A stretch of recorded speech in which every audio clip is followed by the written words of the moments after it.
All right, this is a rerun. You see the red light. I had an extra piece of rubber in there, and it actually was blocking the light instead of helping to guide the light. Right now, I'm at low speed, and at low speed we want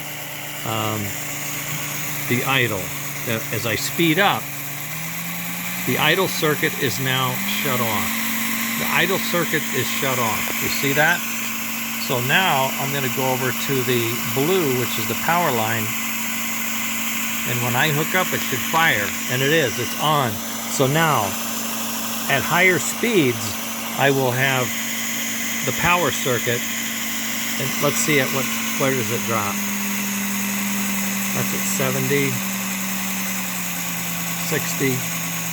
Did it drop? Yes. 80, 70, 60, okay, 60. It drops at 60 and it won't pick up again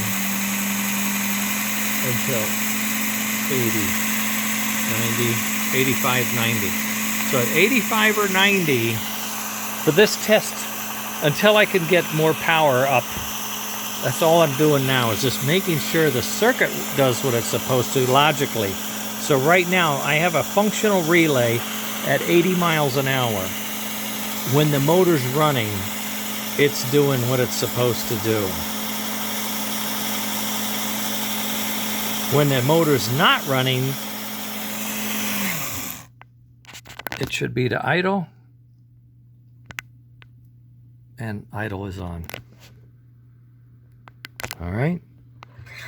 If I turn it on and I go fast enough, it opens and stays open. Okay. All right.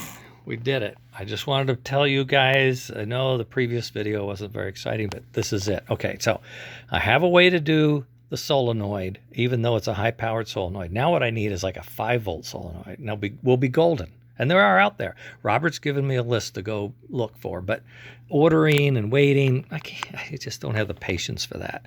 So what I'm going to do now is work on my trigger. And I have found a magnetic relay. What do we call them? Reed switch. It looks like a little reed. And if you stick it near the magnet, it triggers. I had to take the other magnets off because the positive and negative was screwing it up. But if I only have the positives on here, and it sits out about like that, then it will trigger, chuff, chuff, chuff, chuff, chuff, whatever, okay? And that trigger will be sent over here. Then what I have to do is put up a second one that's off about 90 degrees, like down here. So one's up here, or no, it's in between it. All I have to do is drag it off a little bit so that the magnet, as the magnet passes the puff, then it triggers the second sensor, which I'll replace one of these with one of those, or one of those with one of those, and it will come on in mid-stroke, and it will fire the brake. Okay, so I'm going to have a puff and a brake reed switch staggered so that one will be puff and one will be brake, puff, brake, and they'll alternate as this wheel turns around. I did the test on it already, just holding it by hand, and it works. And what I'm doing now is I'm reworking my little clamp here so I can put a pair of those on there and test them and make sure they work. So we got the solenoid going off and on at the right time. I've got a trigger that will, I think, give us a pulse over here. It's not going to give us a pulse. It's just going to close a circuit.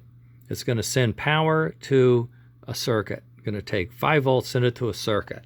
So that's not going to be a problem like this was, needing 8, 9, 10 volts. All right, I just wanted to fill you in on this. We are making progress right here and now. And once these two items are done and running and operating well, then we will see if the circuit does what it's supposed to. And if it doesn't, then I go back to my schematic. I call Robert, and he drives out. No, I'm teasing.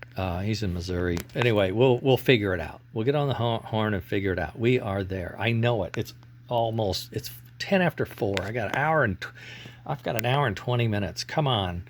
You can do a lot in an hour and 20 minutes. Let's see what we can do later.